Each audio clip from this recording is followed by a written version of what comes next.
into your belly, and your mouth tastes it, and then the message that's looped back up to your brain share is, oh, where's the nutrition? Keep eating. That's called binging. That's the can't eat just one syndrome. So you start looking at the hamburgers and the salads and the French fries and the potato chips and the cookies, all the things that we love to eat. The food manufacturers manipulate the food on purpose, adding or subtracting certain nutrients, and the three really strong ones are fat, salt, and sweet, so that when you eat them, you go, oh my God, that's so good. You can't stop eating it.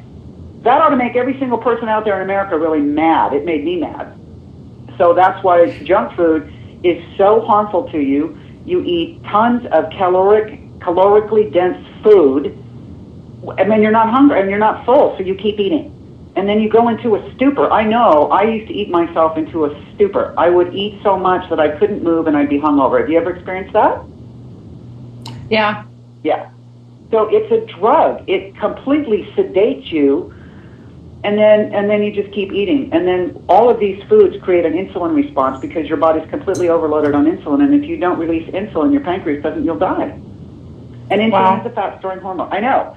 So that's why this stuff is so, if you do nothing else, anybody that's listening out there, if you just stop eating cookies, crackers, McDonald's, Starbucks, you'll be amazed at how much money you have left over for food. And anybody out there, you'll lose 20, 30, 50 pounds in a year just by doing that. The one thing that I really want to expound on is that when you eat these foods that are high in calories and have no nutritional value, it makes you want to eat more food because your body is telling you you haven't eaten anything.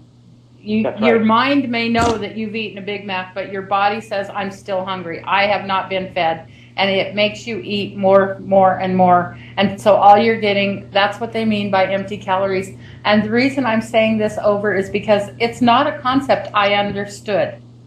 And it really makes a lot of sense when you think about it and you break it down that way. And I'd like to welcome everyone who's listening on Stick'em Blog TV, RCRN, My Arcs for Living, and Kite TV, our syndication channels.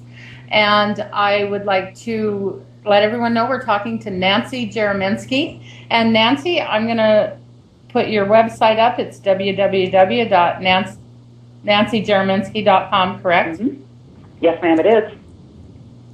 That's it. And if anybody wants to get a hold of her, please do so. You can email her at nancyjereminski.com as well. She has some great information, and her program is at a reduced rate right now.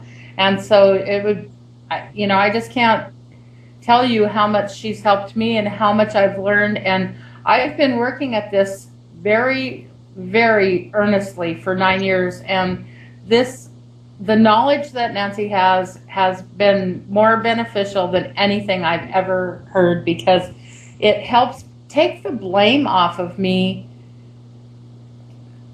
about why I overeat. It makes sense, and it doesn't make me a bad person or emotionally deprived or a wreck or something. It just makes sense, and it goes, wow, I can figure this out. I can work on it.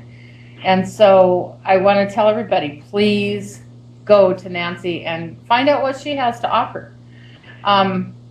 Also, I'm seeing that,